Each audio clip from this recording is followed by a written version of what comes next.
Hello, everyone, and welcome to another episode of Faces of NextGen Live. My name is Eric Wells, and I am the educational coordinator for NextGen Genealogy Network, and I run my own company called Legacy Left Right.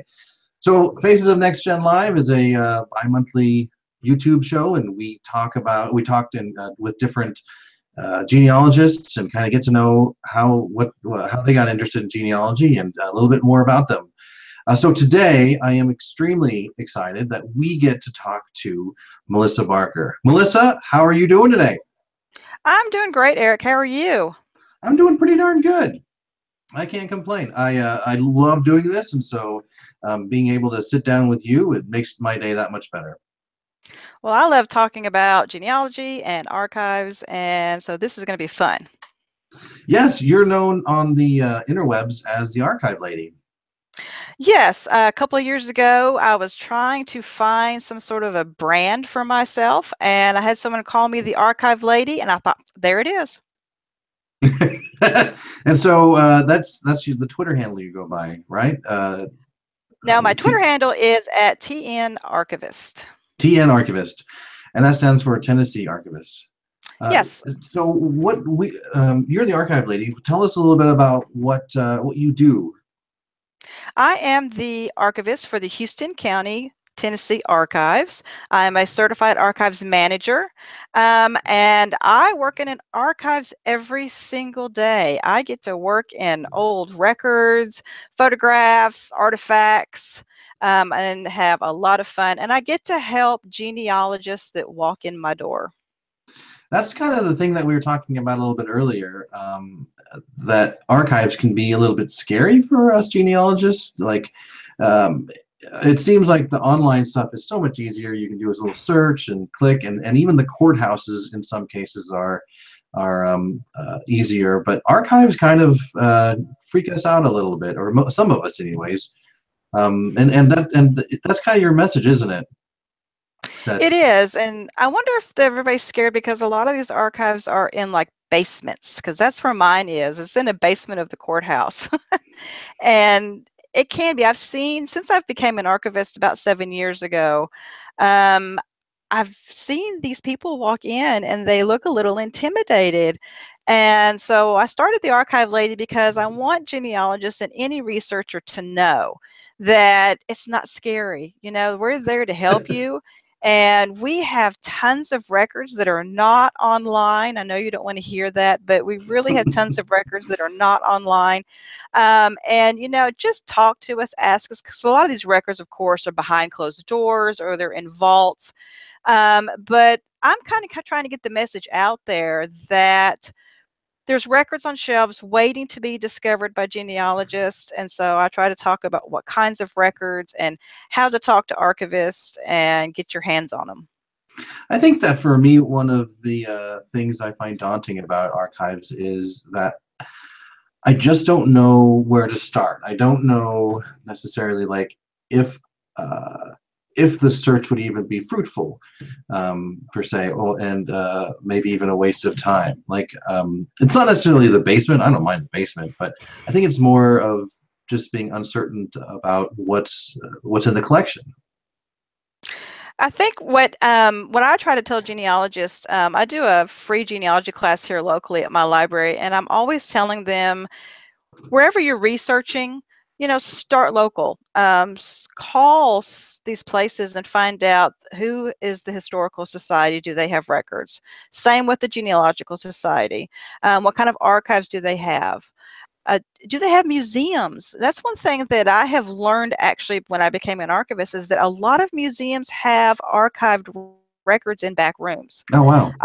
About museums, I like to say that they have a front room and a back room. The front room has all the displays and exhibits that we ooh and ah over, but they also, a lot of them have back rooms full of records, just like in archives. And so I always encourage genealogists to check out museums, but talk to the archivist. That's really the most important thing. Please don't ask us for everything for the Smith family. Um, but you know, talk to us about our collections because I'm telling you, archivists know what they have, and so I know that when genealogists talk to me, I may not be able to help you right that second because it isn't in my mind, or I'll have to go looking for it. But it gives us something to work with. If you can give us some information, some pointed information, we can go look in our collections, then get back with you. I like the analogy you made with the museums, because I watch like Nova on PBS, and every now and then they go into the back rooms, or the whole storage Yes. facility for like the Smithsonian or what have you, and they have got a ton of stuff that they don't have room to display out on the floor. So that's a really good point. Yes, museums, you think about the artifacts and the displays that they have. A lot of these are donated, and they aren't going to donate just that artifact. They're going to donate boxes of stuff, which Sure. include records and documents. Yeah. And they can't put everything out on display. And so these back rooms are full of records. And so that's why, but getting local, getting to the local area, the county, the city of where your ancestors are. If you don't know what's available, call the Chamber of Commerce. Oh, Call, that's not a bad idea. call the Chamber of Commerce because they are wanting tourism. They want people to come into their communities. Ask them what they have available. If they don't have any kind of an archives that they know of, then ask who's the oldest person in the community. Or ask who the county historian is. Mhm. Then you can call these people and say, hey, where are the records? Because believe me, they're going to know. So it sounds like, instead of being a keyboard genealogist and just like doing searches online, you actually need to pick up the phone and start dancing with your fingers or something like that. Let your fingers do the work, and Um, dialing up these different places. oh, I'm just as much of a wonderful online researcher with my pajamas and fuzzy slippers on. Now, I don't do it at 3 o'clock in the morning because I die at 10 o'clock at night. But no, archivists and archives are getting much better Mhm. about using email and telephones. Okay. So use those devices to your advantage. Don't just pick up and hop in the car and just go there. Plan it out a little bit, talk and see what's available. It may be that what you're looking for has been transferred to the state Mhm. archives, because local archives run out of room and they have to sometimes find other places for their collections, and a lot of times that ends up at the state archives. Now, you didn't start out as an archivist. You actually came to it through your passion with genealogy, from what we talked about earlier. How did you become interested in genealogy itself? I actually became interested in genealogy in 1990, so I'm coming up, it's about the time my daughter was born, so it's coming up on 28 years. And I was actually at a funeral of one of my husband's family members. And I was sitting there at the visitation, and I noticed this lady walking around with this spiral bound notebook. And she was talking to everyone and writing things down. And I'm just nosy, I guess, but I thought, what is she doing? And I asked her, I said, what are you doing? And she was talking to family members about family genealogy, and she was writing Oh, information down from these people. And it was my husband's family. And I thought, well, now this is interesting. And I asked her, I said, can I take your notebook home and copy it and bring it back to you tomorrow? Because the next day was the funeral. And she said, yeah, sure. So I took that home and copied it. And I've never looked back. It's just been a passion. And of course, like we all know, an addiction ever since. yeah. You know, what's interesting is, just a few weeks ago, I interviewed True Lewis, and she got her start doing just what the friend at the person at the funeral was doing, just interviewing family members about their ancestors and the persons, who their parents and things like that. So that was pretty cool. That was a neat way to get introduced to genealogy.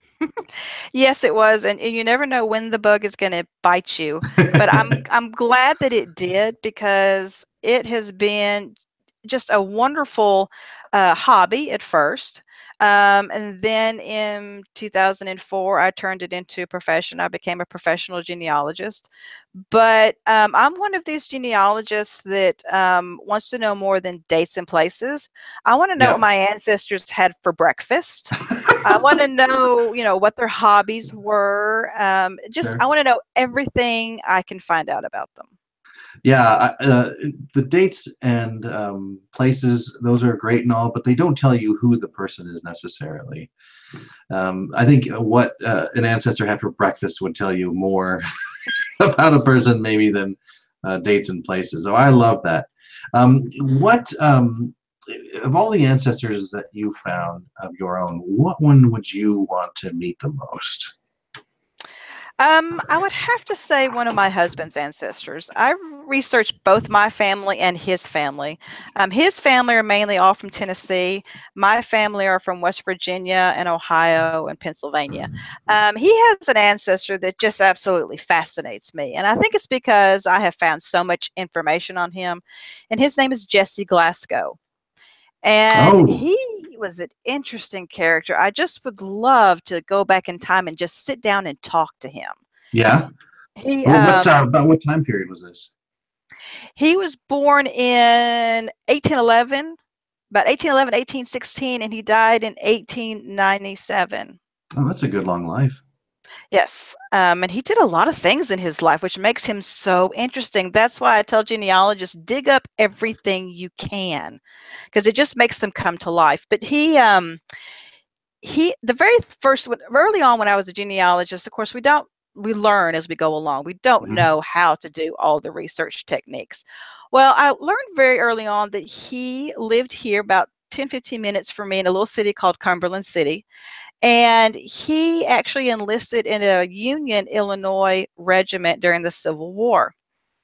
And as an early genealogist, I thought, why would he go all the way to Illinois to enlist in a Union Army? Why would he do that?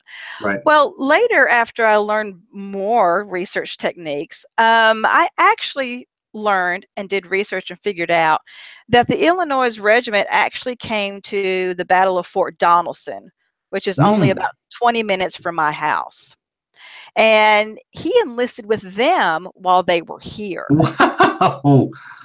Yes, That's and pretty cool. he was in his 50s, almost 60s when he What? did. He was in his 50s? Yeah, because he And was born about 1811, that's 1816. I right. haven't been And able to yeah. nail down his birth date yet. But yeah, so he was older comparatively. And so he Wow. enlisted. I know that he was really strongly anti-slavery, where other people in his family actually fought for the Confederacy. Wow. And so he did join this Illinois regiment. And so that always fascinated me. Well, he also, after the war, he actually ran for U.S. congressman. Oh, cool. And for Tennessee Congress? Yes, and the only reason I found this out, and this is a good genealogy tip, is through Google Books. Yes. I love Google Books. I go to Google Books and I put in ancestors' names just to see what I can find. And I found this report of a court case. And it was a court case between two other people that were running for the same position that he was. And they were arguing over the fact of who won. Well, Oh. Jesse Glasgow obviously didn't win. So when I was reading this report, I found out that he only got 4 votes. But he ran, and I thought, he has to be pretty brave. He should have known he wasn't going to get very many votes. Yeah. So I would love to know why he ran. But this man, he actually from Tennessee. This is another thing that I'm researching. He bought a Louisiana lottery ticket in 1888. Hmm. And I didn't know that there was even such a lot like today, like we have the lottery. But this Louisiana lottery was operated by 2 Civil War generals. One was Beauregard, Hmm. and I can't remember the name of the other one right now. But when I did some research on the lottery itself, it was mired in controversy. They were doing some really shifty things with this lottery.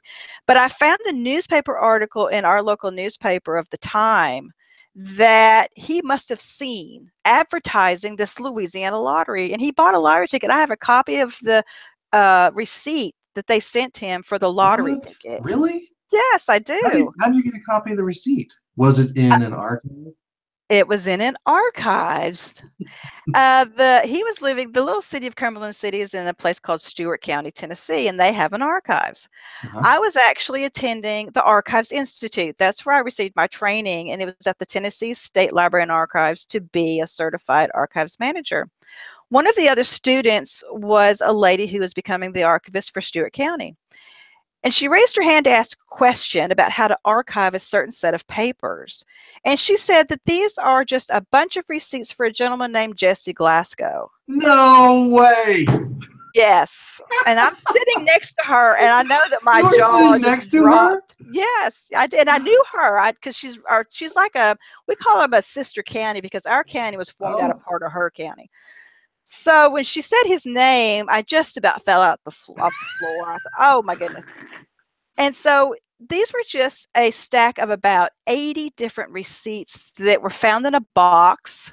They were in an envelope that said died March 1897 when he died. Oh, wow. They didn't know what to do with them because it didn't go with anything else. And so I asked her, I said, when you get back home, please send me copies of everything front and back. And she said, front and back? I said, yes, I want everything. So she did. And this Louisiana lottery receipt was in there. And to this day, those records are in a folder marked miscellaneous because they have no idea how to file them. Wow.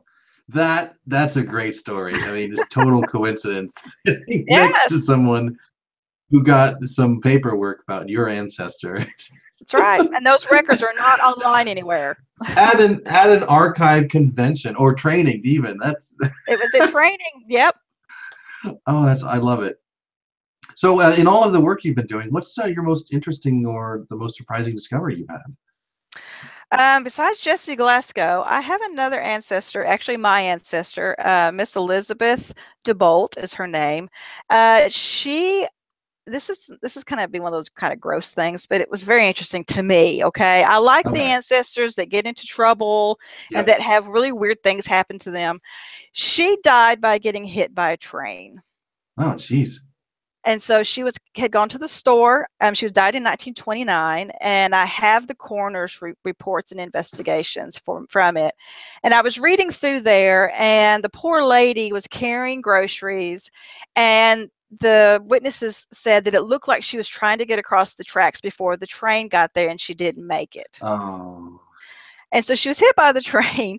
But one of the witnesses that gave his testimony was talking about the fact that he was standing close enough to her that when the train hit her, he got pelted with stuff. Ugh. And he Was it said that groceries? he said he thought it was pieces of her, but what it was the eggs that was in her Oh. basket. Oh. And so I've been reading along, and when I got to that part, I screamed out loud, and my husband said, "What?" And I said, "Oh, you've got to hear this. This is great." It's like that urban legend where they had the Pillsbury biscuit container that got heated up in the back seat and it popped and got on somebody. I don't know if you've heard that before, but it reminds me of that. My husband actually had an experience with that type of story at a grocery store. At a If you grocery want to store? hear it, yeah. If you want to hear Yeah, it, yeah. he was at work and he was on lunch break and he went to the local grocery store. It's a nationally known brand, and he was going to the bathroom. He had to go to the bathroom, and it was in the back of the store. And he was running to the bathroom, and he saw this lady all bent uh, over her cart. And he thought, I gotta go to the bathroom. I'll check her when I come back. So I went to the bathroom, come back out, and she's still laying there, just laying over her cart. Nobody's doing anything. And so he goes up to her and he says, "Ma'am," he says, "are you okay?" And she says, "I've been shot." And What? "What? What are you talking about?" And he looked, and a can of biscuits was in the back of her head, in her hair. Oh, And I said, so "Oh, and I said, "What did you do?" And he said, "I started laughing so hard that I had to leave the store." I said, "You didn't tell her?" He said, "No, I couldn't tell her. I had to leave." oh. So every time he hears that legend, he thinks, "Oh, somebody's just telling my story."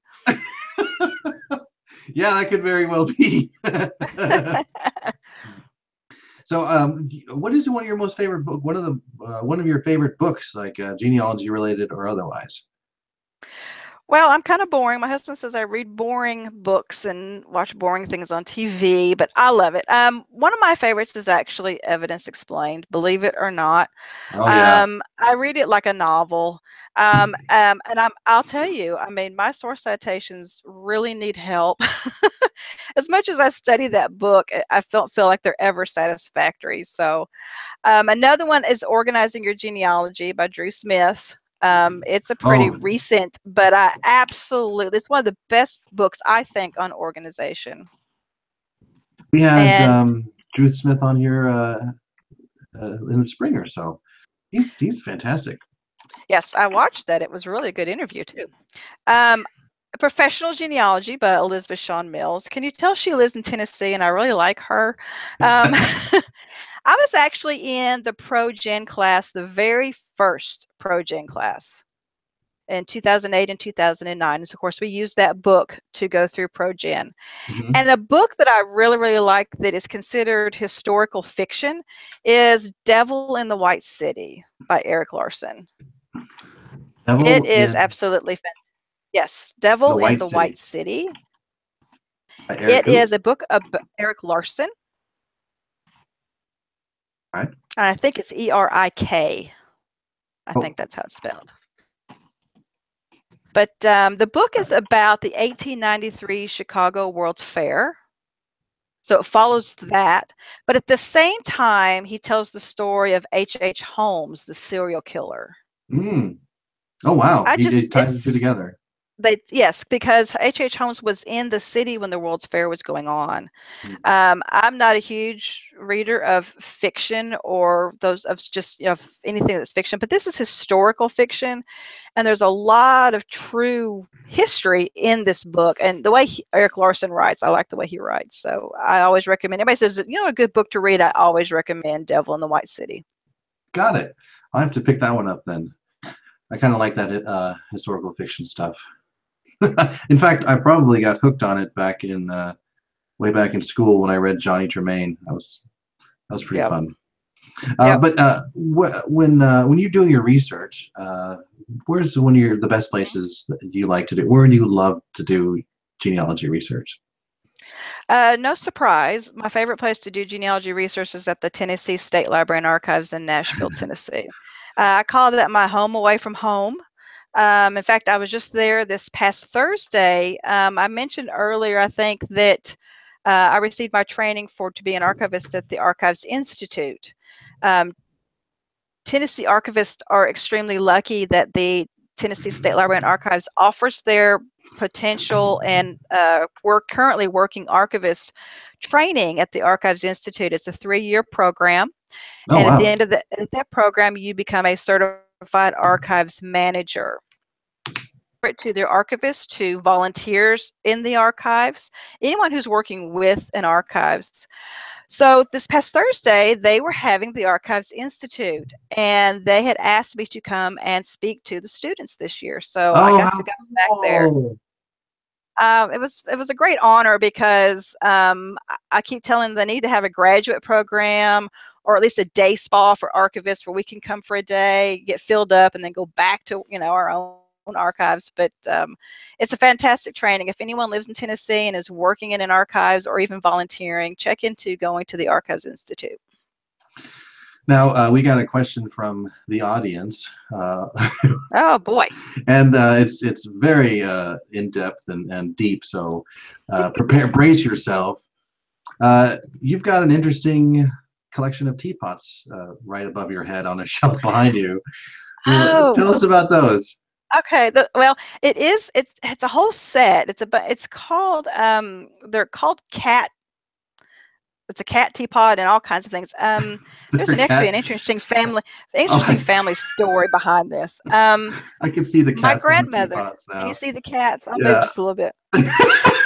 My grandmother bought this for her mother. Her and her brother and sisters bought this for my great grandmother. Oh Well, wow. when my great grandmother passed away, there was a fight over these in the family. What? Yes, and my mother went and got these from the house. Oh. and took them home. And so I actually have inherited them. And so with this story, they mean a whole lot. They're just, yeah, we call them the cat dishes is what we call them, because they have cat faces on them. I love it. And it's even a genealogy related story. And that's why it's in my office, because I could put them in my kitchen or in my dining room, but I put them in here because they have a genealogy story to tell. That's what time frame do you think they were bought? Like in the 60s or 50s? No, probably 30s or 40s. Oh wow, okay, that early. Yeah. Got it. All right. So you are an archivist now, and you kind of got interested in it, I assume, through your genealogy work. What kind of led you to becoming an archivist? Scott Fisher of Extreme Genes calls me the reluctant archivist after he heard my story. But I was perfectly happy in my life. You know, it's one of those stories that I was a professional genealogist. I had my own genealogy business that I was running, and I was helping my husband, who I had told you before that he was an insurance adjuster for over 20 years. So I was kind of his little secretary. And I was having a very happy life until I got this phone call one day from our local librarian. And she asked me if I would like to be part of a group that had received permission from the county mayor to clean out and organize the records vault at the courthouse. Oh. What had happened is a local lady who was researching her genealogy, her grandfather had been murdered on the streets of Erin, which is our major city here in Houston County. And she wanted to see the court records. Well, she could see them on microfilm at the library, but she wanted to hold the actual court records. Well, yeah. And so, as always, which I found out later, people who wanted to see actual records were pointed to the basement of the courthouse to the records vault. This records vault door was just open all the time for anybody to come in and rummage through records anytime they wanted to. And so she went down to the vault and she opened the door, and you couldn't even get in. Oh, really? The records were piled to the ceiling and to the door. And so she thought, hey, wait a minute, we need to do something about this. So she got several people together. There were 6 of us all together that first day. We went there at 8 o'clock in the morning. We started pulling boxes of records out of that vault. We found old Christmas decorations in there. We found unspent ammunition in there. What? Yes. We found a bag of ammunition, and I thought, okay, what's going on here?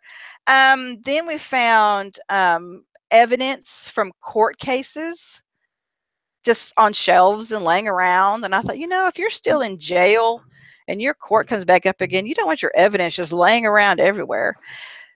So we did this for the first half of the day, and we decided to take a break and go to lunch. So we did. And the rest of the other 5 people that were in the group were all related to the historical society, the local historical society. And we got to talking, and we said, and they were saying, you know, we need an archives. We need to take care of our historical records.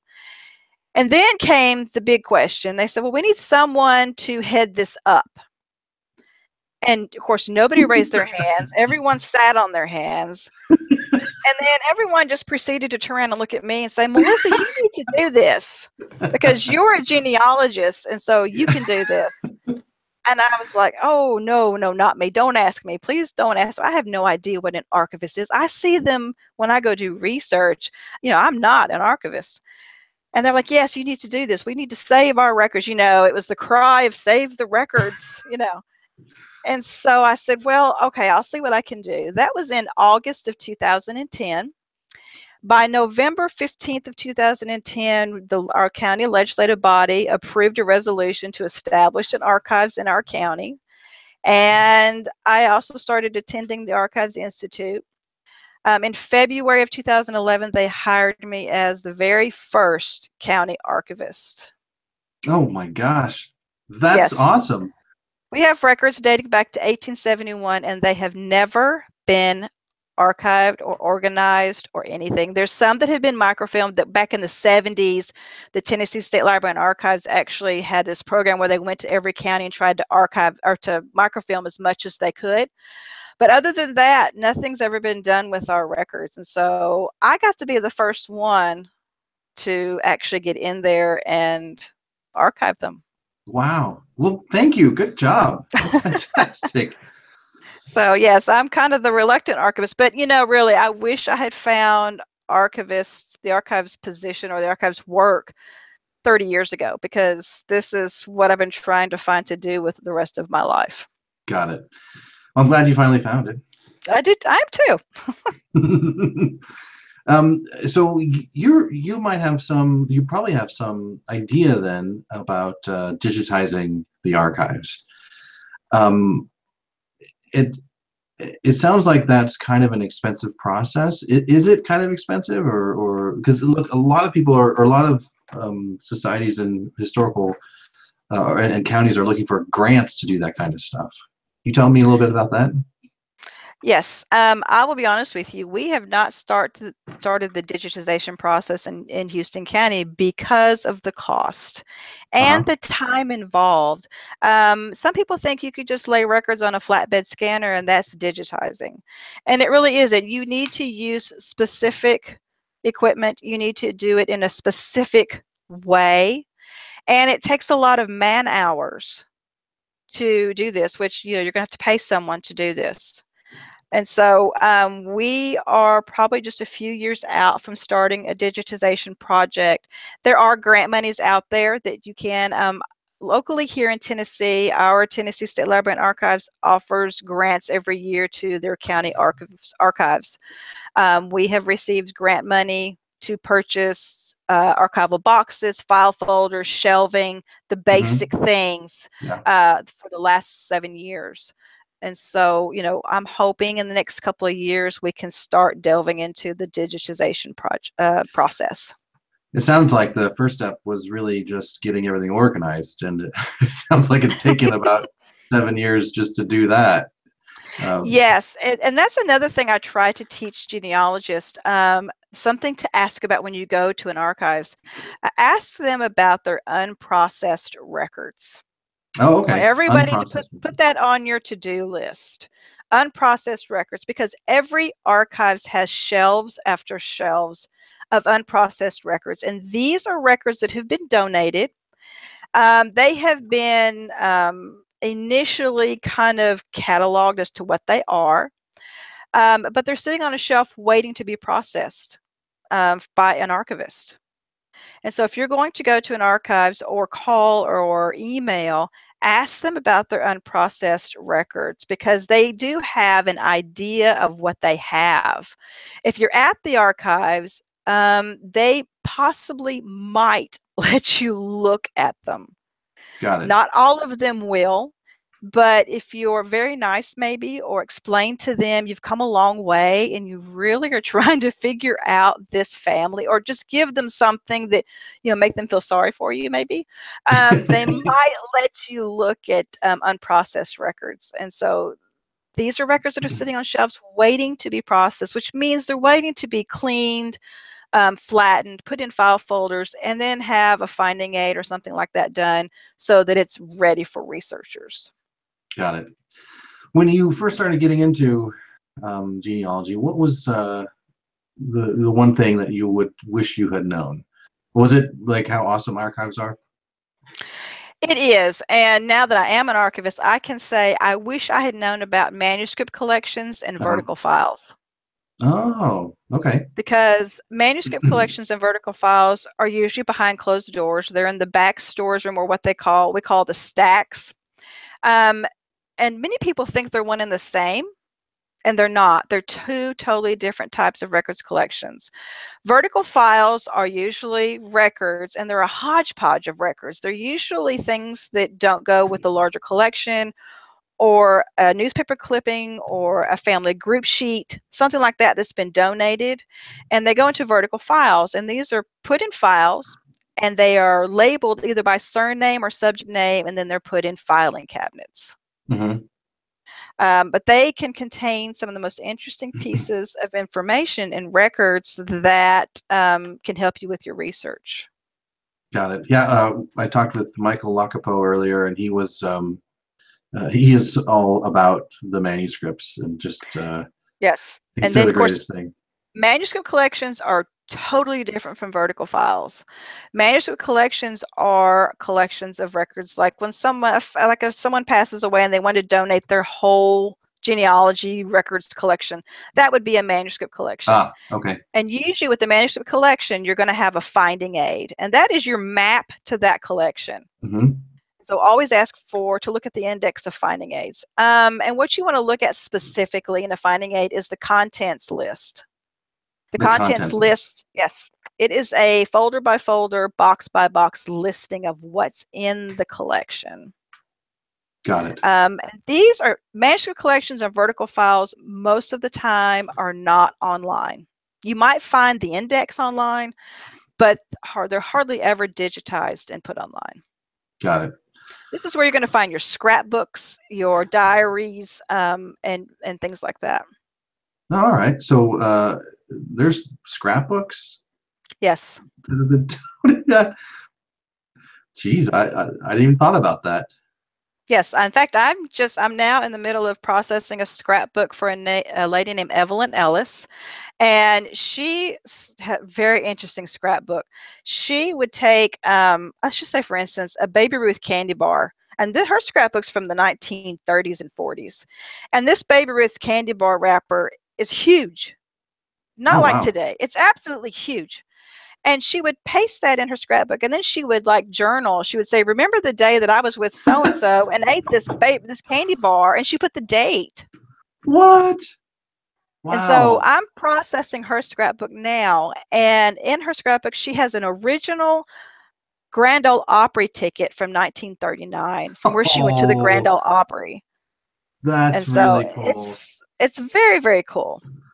But yes, scrapbooks, diaries, letters and correspondence. You're going to find all of that in manuscript collections. Got it. Now, you go to genealogy conventions at all? Actually, I don't. I'm hoping one day to be able to travel, but working full time as an archivist, yeah. I'm kind of here. I do get vacation days and time, but and I'll be honest with you, just between me and you, I know nobody else is listening, but nobody's watching. I don't like airplanes because they take off from the ground, and I have a problem with heights. So, So, right. But one day I hope to travel and go to conventions. Yeah. So I imagine that your archive doesn't have those upper level great ways that you walk on, like you see in movies or something. No, I get a little dizzy when I get on the top rung of the step stool. Oh, wow. Yeah. We got one final question. Where can people find you on the web? Because this has been a great interview, and I'm sure that people are going to want to check out your blog and talk to you on Twitter or even Facebook. Sure. My blog is The Genealogist in the Archives. And I try to post once a week to that. And I post about how to preserve records and researching in archives. You can catch me on Facebook under my name, which is Melissa LeMaster Barker. Mm-hmm. Or you can look and find the Archive Lady Facebook page and like that page. You can find me on Twitter. I'm at TN Archivist. I love Twitter. I had an aversion to Twitter for many, many years. I said I would never be on Twitter, but it's one of those things that once you get started, you really start liking it. So I'm on Twitter. Yeah, I have a hard time. I don't know what it is. I have a hard time getting onto Twitter, and I'm much more on Facebook than I am on Twitter. I don't know. Maybe I say this too often, but I gotta get better at Twitter. My next thing to learn is Pinterest. That's my next one, and I cannot. I can't wrap my brain around it. I don't know what the deal is, but I'll get it. But I write a column every 2 weeks for Thomas McKentie's Abundant Genealogy called The Archive Lady, and so you can catch me there. And if you want to see, I have some webinars that I've done and some quick guides that I've written at Legacy Family Tree Webinars. And so if you go to my presenter page, I've got, I think, 10 webinars and 10 guides. So you can check me out there. Yeah, and you also have some guides on some of those guides on Amazon too, right? Yes, the PDF version of the guides are on Legacy, and then the Kindle version are on Amazon. Fantastic. Well, I think that about wraps this up. Do you have anything you want to say before we sign off? I just want everyone to know that It's not all online. And to contact or visit the archives where your ancestors lived, you will be pleasantly surprised by what you can find there. You might even find out what they had for breakfast. That would be kind of cool to know. Did you actually find what someone had for breakfast? Is it in an No, ancestor's not yet. diary that Not you yet. have? Not I'll yet. tell you what I did find that was, to me, was one of those moments that really, I think, solidified that I was going to be a genealogist. My grandmother, when she passed, I got all of her papers and stuff. It's one of those things where nobody wants it, so I get it. I'm the one who gets all the old stuff. And she kept a sort of a diary. It was kind of like a date book where she would just do like a one-liner every day or on certain days or something. And I actually found the page on the day that I was born, and she wrote down about my birth. Oh, that's kind of neat. I thought that was very, very cool. Yeah, yeah. All right. Well, Melissa, thanks for joining me today. What was kind of neat is you had watched a video, I think, back in August or September, maybe, and then you commented on it like, "Hey, I'd love to be on it." And so now we finally we hadn't met before, and I really enjoyed getting to know you. Well, thank you for having me, Eric. I've enjoyed your shows. I'm telling you, you do great things for the genealogy world by bringing people on to just talk about what they're doing, and I hope it inspires other people, to continue with your genealogy research. Don't give up. I have brick walls. I'm a professional genealogist, and I have brick walls just like you do, and so Yeah. don't let that deter you. And let me tell you something, your research is never done because there's always records being discovered or found, or they're sitting on shelves in archives waiting to be processed. And so, the answer may be coming, so don't give up. Well, thank you very much for that. All right, guys. Well, that wraps it up for this episode of Faces of Next Gen Live. We'll be coming back, I think, in 2 weeks. I should have looked at the calendar and seen what the date was. But stay glued to YouTube and Facebook or Twitter, and we'll announce when the next interview is. But other than that, guys, everyone who was on live chat, thanks for checking us out and asking your questions. Other than that, I'm Eric Wells, the education coordinator for NextGen Genealogy Network, and I will see you next time. Thanks, everyone.